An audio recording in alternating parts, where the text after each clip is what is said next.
100% job గ్యారెంటీతో ISTTM business school admissions open. AP deputy CM Pawan Kalyan కీలక నిర్ణయాలు తీసుకుంటున్నారు. భవిష్యత్ రాజకీయాల కోసం పిఠాపురం కేంద్రంగా పవన్ భారీ స్కెచ్ సిద్ధం చేస్తున్నారు. వ్యూహాత్మకంగా అడుగులు వేస్తూ పక్కా లోకల్ గా మారబోతున్నారు. తాజాగా పిఠాపురంలో 3 ఎకరాల స్థలం కొనుగోలు చేశారు. రిజిస్ట్రేషన్ పూర్తి చేసి తదుపరి కార్యాచరణ ప్రారంభించనున్నారు. ఎలా అడుగు పెడతావు?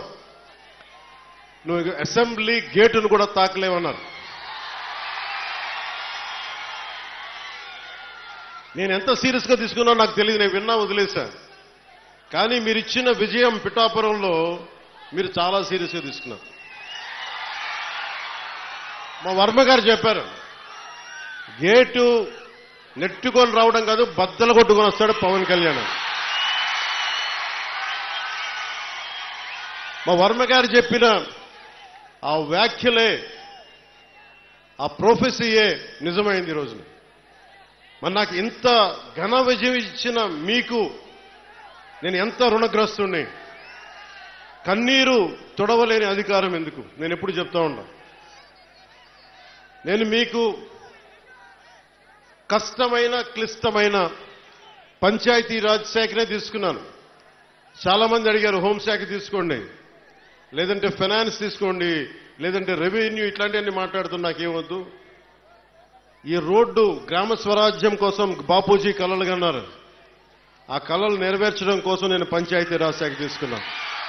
జనసేన అధినేత పవన్ కళ్యాణ్ దీర్ఘకాలిక రాజకీయ ప్రయాణంపైనే ప్రధానంగా ఫోకస్ చేశారు. 100% స్ట్రైక్ రేట్తో జనసేన సూపర్ విక్టరీ తర్వాత పవన్ రాజకీయంగా బాగా రాటుతేలారు. డిప్యూటీ సీఎం హోదా దక్కిన తర్వాత ఆయన వ్యవహార శైలిలో, ప్రణాళికల్లో స్పష్టమైన మార్పు కనిపిస్తోంది. తాజాగా పవన్ తన సొంత నియోజకవర్గం పిఠాపురంలో 3 రోజుల పాటు పర్యటించారు. ఇదే సమయంలో కీలక నిర్ణయం తీసుకున్నారు. గొల్లప్రోలు మండలం చేబ్రోలులోని 4 అంతస్తుల భవనం కొనుగోలు చేసిన పవన్ దాన్ని కార్యాలయంగా వాడుకుంటున్నారు. పిఠాపురంలో మీకు చెప్పాను ఇందాకే, సాయంత్రం రిజిస్టర్ చేశాను ల్యాండ్ అని. త్వరలోనే అక్కడ నా ఇల్లే కడతాను, ఆఫీస్ కూడా కడతాను, క్యాంప్ ఆఫీస్ ఇక్కడ కడతాను. 1 ఎకరం స్థలం, 1 ఎకరం 2 ఎకరాల స్థలం పార్టీ ఆఫీస్. ఈరోజు నాకు బాధగా ఉంది, రోడ్ల మీద ఉండిపోతా ఉన్నారు. జనసేన ఆఫీస్కి రావాలి అంటే ముందు వాకిలి తెరిచి ఉండాలి. అందుకే నాకు 2 ఎకరాల స్థలం పెట్టండి, ఎవరు వచ్చినా ముందుకు రావాలి. ఇలా ఉండాలి కనీసం. మా హక్కు ఇది జనసేన ఆఫీసు. చిన్న ఆఫీసులు అయిపోతే ఏమనిపిస్తే దూరం నుంచి ఉంటారు.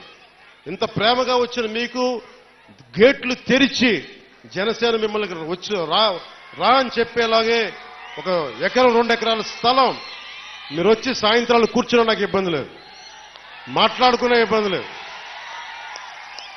ఇలా రోజు మాట్లాడుకుని నాకు ఇబ్బంది లేదు. ఎన్నికల ముందు పిఠాపురంలో సొంతిల్లు కట్టుకుంటా అని మాటిచ్చిన పవన్ దాన్ని నిలబెట్టుకున్నారు. స్థలం కొని రిజిస్ట్రేషన్ కూడా చేయించారు. పిఠాపురం మండలంలోని భోగాపురం ఇల్లింద్రాడ రెవెన్యూ పరిధిలో 1.44 ఎకరాలు, 2.08 ఎకరాల 2 బిట్లు తీసుకున్నారు. ఇందులో 2 ఎకరాల స్థలంలో క్యాంప్ ఆఫీస్, మిగిలిన స్థలంలో ఇల్లు కట్టుకుని పిఠాపురంలో నివసిస్తారని పవన్ నియోజకవర్గ ప్రజలకు మాటిచ్చారు. చాలా మంది పిటిషన్స్ తో వస్తా ఉన్నారు.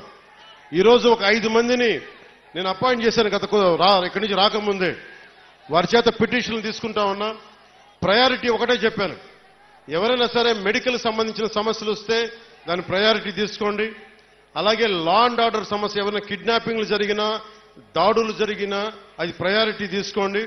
అలాగే విద్యార్థులకి ఏదన్నా కష్టాలు, ఏదైనా విద్యకు సంబంధించి ఉంటే అది ప్రయారిటీ తీసుకోండి.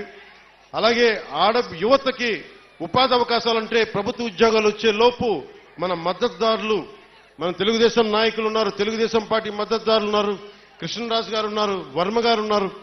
ఇవన్నీ కాకుండా కూటమికి నిలబడ్డ చాలా మంది పెద్దలు ఉన్నారు. వారందరి కంపెనీల్లో జాబ్ మేళా ఇక్కడే పెట్టుకుందాం. వారిని పిలిపిస్తాను. మన ఉదయ్ శ్రీనివాస్ ఉన్నారు, చాలా మంది ఢిల్లీ నుంచి పిలిపించి జనసేన ఆఫీస్లో యువతకి మీకు స్కిల్ ఉంటే వచ్చి మీరు జాబ్ మేళా ఇక్కడే పెడతారు. మీరు వచ్చి మీ సమర్థత ప్రతిభని బట్టి మీరు ఉద్యోగాలు ఇక్కడే సెలెక్ట్ అయ్యేలాగా, మీరు ఎన్నుకోబోయేలాగా బాధ్యత కూడా తీసుకుంటాం. సుమన్ టీవీలో మీ పర్సనల్ అండ్ బిజినెస్ ప్రమోషన్స్ కోసం కింది నెంబర్కి కాంటాక్ట్ చేయండి.